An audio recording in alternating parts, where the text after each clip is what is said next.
ఒక్కసారిగా మీరాని చూసి చంద్ర వచ్చి అదే పని పక్కన కూర్చొని ఏడుస్తూ ఉంటాడు. ఇదిగో అత్తయ్య రాసిన చివరి లెటర్ ఇదేనా అని చెప్పి నక్షత్రం చూపిస్తూ ఉంటుంది. శరత్చంద్ర ఆ లెటర్ తీసుకొని చదువుతూ ఉంటాడు. ఇంకా అదే పనిగా ఏడుస్తూ ఉంటాడు. ఇంకా నక్షత్రం కూడా ఏం తెలియనట్టు ఇంకా అలాగే ఏడుస్తుంటుంది. ఇంకా అప్పుడు వాళ్ళ బావని చూసి అదే పనిగా బాగా అన్యాయం జరిగినట్టు యాక్ట్ చేస్తూ ఉంటుంది. అప్పుడు ఇంకా మీరా తనతో స్వయంగా మాట్లాడినట్టు అలాగే తనే లెటర్ రాసినట్టు శరత్చంద్ర అనుకుంటూ లెటర్ చదువుతూ ఉంటాడు. ఇంకా ఏడుస్తూ ఉంటారు. ప్రియమైన, గౌరవనీయమైన, నా ప్రాణమైన, ఏదైనా అన్ని తెలిసి రాస్తున్న చివరి ఉత్తరం అన్నయ్య అని అంటూ మీద రాసిన లెటర్ని చర్చని చదువుతూ ఉంటాడు. పదే పదే వాళ్ళ చెల్లిని చూసుకుంటూ ఏడుస్తుంటారు. నాకు తెలిసేసరికి అమ్మా నాన్న లేరు కదా, అమ్మా నాన్న ఎలాగుంటారు చెప్పి అని అడిగితే మా అన్నయ్యలో ఉంటారని చెప్పేసి నేను చాలా గర్వంగా చెప్పుకునేదాన్ని అన్నయ్య అని చెప్పి మీరా రాసిన లెటర్ చదువుతూ ఏడుస్తూ ఉంటాడు.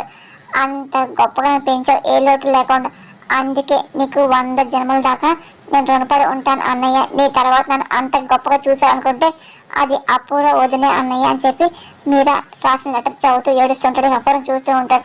అపూర్వ కూడా అలాగే ఏడుస్తూ ఉంటుంది. ఇంకా శరత్చంద్ర ఏమో అదే పని చదువుతూ ఉంటాడు. ఇదిగో నువ్వు దేవుడు అనుకో, అలాగే వదిన దేవతలా కొలిచాను అన్నయ్య. అలాంటి దేవత నా కొడుకు పోతను పెట్టుకుందంటే అసలు నేను ఆ నిజాన్ని జీర్ణించకపోతున్నాను, నేను వెళ్ళిపోతున్నాను అన్నయ్య అని మీరా ఏడుస్తున్నట్టు ఇంకా అదే పనిగా చదువుతూ ఉంటాడు. అన్నయ్య ఇప్పుడు నా పరిస్థితి ఎలాగుందంటే బాగా నమ్మిన వాళ్ళే వెన్నుపోటు పోస్తే అది మనం భరించలేం కదా అన్నయ్య అని చెప్పి ఏడుస్తూ చదువుతూ ఉంటాడు. అదంతా అపూర్వ ఇంకా చూసి తను కూడా ఏడుస్తూ యాక్ట్ చేస్తుంది. అపూర్వ వద్దని నమ్మడానికి ఇంకా ఏమీ లేదు కదా, ఈ వాస్తవాన్ని జీర్ణించుకుంటూ నేను బ్రతకడం నా వల్ల కాదు అన్నయ్య. గో నేను కన్న కొడుకి నా చెల్లి నా కళ్ళ ముందు వెళ్ళిపోయాక ఇంకా నేను బ్రతకడం అర్థమే లేదు కదా అన్నయ్య అని చెప్పి రాసినట్టు చదువుతూ ఏడుస్తూ ఉంటాడు. అందుకే నేను బతకుండలేకపోతున్నాను, నేను తిరిగి దాని లోకంలోకి వెళ్ళిపోతున్నాను, నన్ను క్షమించు అన్నయ్య అని మీరా రాసిన లెటర్ చదువుతూ చేస్తుంది. అదే మనం ఏడుస్తూ ఉంటాడు. అపూర్వ గోరుంటను చూసి సైకిల్ చేస్తుంటది. అబ్బో అని చెప్పి ఇంకా గోరుంట అంటుంది. చరచని తట్టుకోలేకపోతుంటాడు. ఆ లెటర్ చదివాక ఇంకా అలాగే మీరాని చూస్తూ మీరా అని చెప్పి గట్టిగా ఏడుస్తూ ఉంటాడు. అపూర్వ నక్షత్ర గోరుంట కూడా ఇంకా అలాగే ఏడుస్తాడు, యాక్ట్ చేస్తూ ఉంటాడు. ఒకసారి మీరాని దగ్గర తీసుకొని చరచంద్ర అలాగే దాని ఒళ్ళో పడుకోబెట్టుకుంటూ ఉంటాడు. ఇంకా అలాగే చూస్తూ కూలిపోతూ ఉంటాడు, ఏడుస్తూ ఉంటాడు. అపూర్వ కూడా ఇంకా అలాగే వాళ్ళ బావ శరత్ని చూసి తను కూడా ఏడుస్తున్నట్టు యాక్ట్ చేస్తూ ఉంటుంది. ఇంకా ఏం తెలియనట్టుగా నటిస్తూ ఉంటుంది. పూరి పదే పదే శివకొండ చీరలు చూసుకొని అమ్మ బాగుంది కదా అని చెప్పి శారదతో అంటుంది. అప్పుడే వస్తూ ఉంటారు. అమ్మ శివగారికి పెళ్లి బట్టలు కొట్టమని చెప్పి గంగని పంపించారు అని చెప్పి టైలర్ వచ్చి అంటూ ఉంటాడు. ఇంకా శారద అలాగే చూస్తుంది. అంటే బాబు పిలిస్తే నేను కొలత తీసుకుంటా అని టైలర్ అనగానే తప్పకుండా పిలుస్తాను, ఆగండి తీసుకొస్తాను ఆగండి అని చెప్పి పూరి వెళ్ళిపోతుంది. ఇదిగో పిలిచేవాడికి వాడే పక్కూరు ఉన్నాడా గట్టి పిలిచి వస్తాడు. శివ నానా శివ రా అని చెప్పి శారద పిలుస్తుంటది. ఆంటీ వస్తని చెప్పి శివ వస్తూ ఉంటాడు.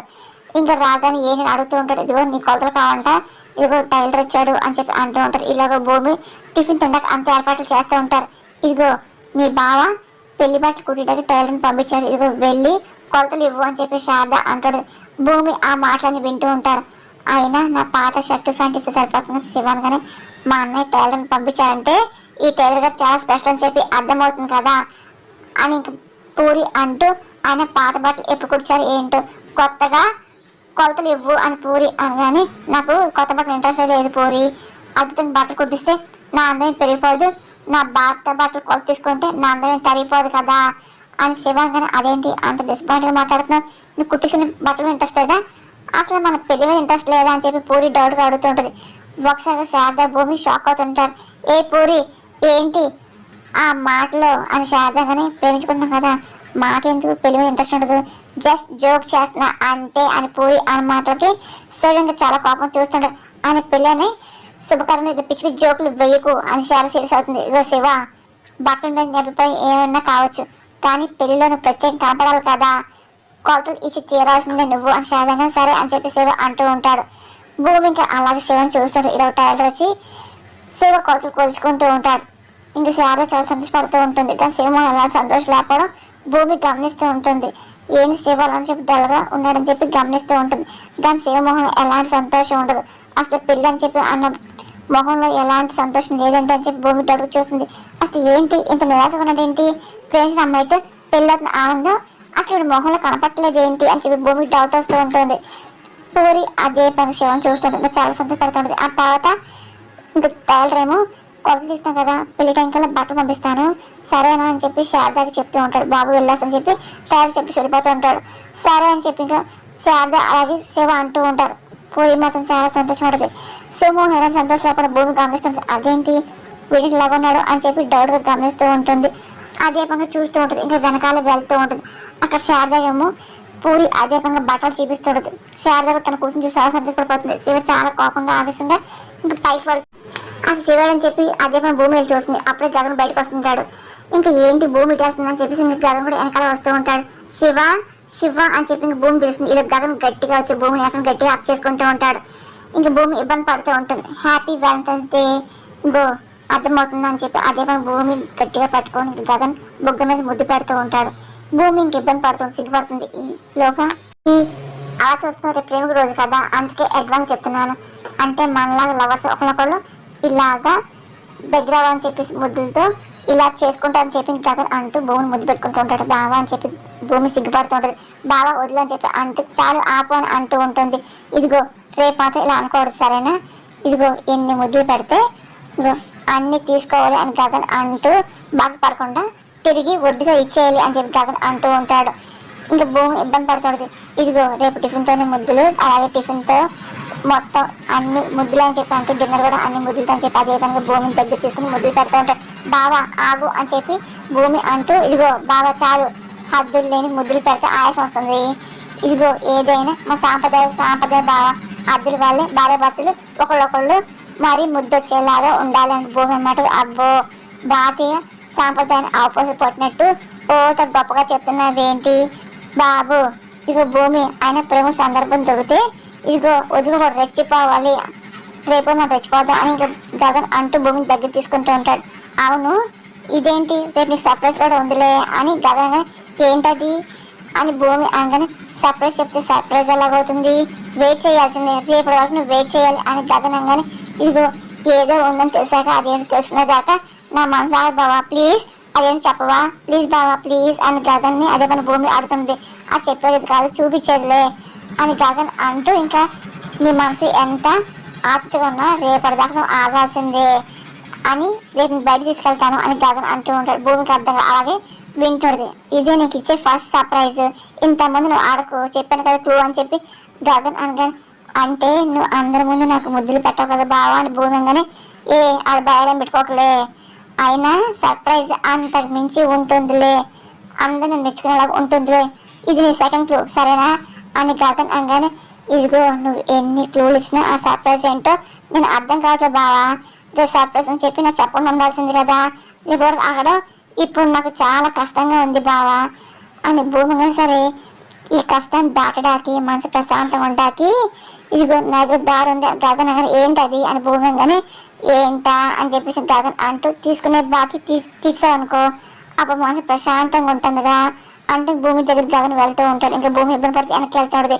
ఆయన సర్ప్రైజ్ అని చెప్పేది రేపటిదాకా ఏంటి ఒక సంవత్సరం వెయిట్ చేయడానికి కూడా నేను సిద్ధంగా ఉంటాను అన్నట్టు గగన్ అనగా నేను చేస్తున్నాను, నేను ఎవరి దగ్గర ఏ బాకీ తీసుకోలేదు అని భూమి అనగానే ఇదిగో ఇలా మాట్లాడుకు, ఆయనే షాపింగ్ మాల్ ఒకటి ఇచ్చాను రూమ్లో రాగానే మళ్ళీ ఏంటి ఎన్ని ఇచ్చాను నీకు చెప్పు ముద్దులు ఇదిగో అన్ని తిరిగి ఇచ్చావే అనుకో అప్పుడు అప్పుడు నీ మనసు ప్రశాంతంగా ఉంటుంది అని గగన్ అంటూ నీ దగ్గరికి వెళ్తూ ఉంటాడు. భూమికి సిగ్గుపడి ఒకసారిగా పో బావా అని చెప్పి గగన్ వెళ్ళిపోతూ ఉంటాడు. పో అదేంటి అలాగంటావేంటి, ఇదిగో ఒక్క ముద్దని పెట్టకపోయా అనుకో నా మీద ఉన్న ప్రేమ నాకలు తెలుస్తుంది, ఇదిగో ఇక్కడ పెట్టు అని చెప్పి ఇంక గగన్ అంటూ ఉంటాడు. ఇంక భూమి సిగ్గుపడుతూ గగన్ బొగ్గ మీద ముద్దు పెట్టిపోతుంది. అప్పుడే గగన్ ఇంకా ఫోటో తీస్తాడు. ఏ బావా ఏంటి ఫోటో తీసాను చెప్పి భూమి కానీ ఇంక చూసుకుంటూ ఇదిగో ఆఫీస్లో ఉన్నప్పుడు నువ్వు నీ ముద్దు గుర్తొచ్చాయనుకో ఇంకో ఇలా ఉండగా ఈ సెల్ఫీ చూసుకుంటా అనమాట, అది ఇంట్లో ఉన్నావు అనుకో నీ ముద్దు బెట్ చేసావు కదా అప్పుడు అదే సెల్ఫీని ఇది మా అమ్మకు చూపిస్తాను అని గగన్ అనగానే బాగా టూ మచ్ ఇది అది ఫోటో డెలిట్ చేసే బావా అని భూమి అంటే ఫోన్ తీసుకోపోతుంది. ఇంక ఫోన్ అందకుండా ఇంక గగన్ అదే పనిగా ప్రయత్నిస్తూ తప్పించుకుని వెళ్తుంటాడు. బావా బావా ప్లీజ్ బావా అని చెప్పి భూమి వెనకాల పరిగెడుతుంది. నా మాట విను బావా ఫోన్ ఇవ్వు అని చెప్పి అన్న సరే తీసుకొని చెప్పి గగన్ తప్పించిన ప్రయత్నం చేసి వెళ్ళిపోతుంటాడు.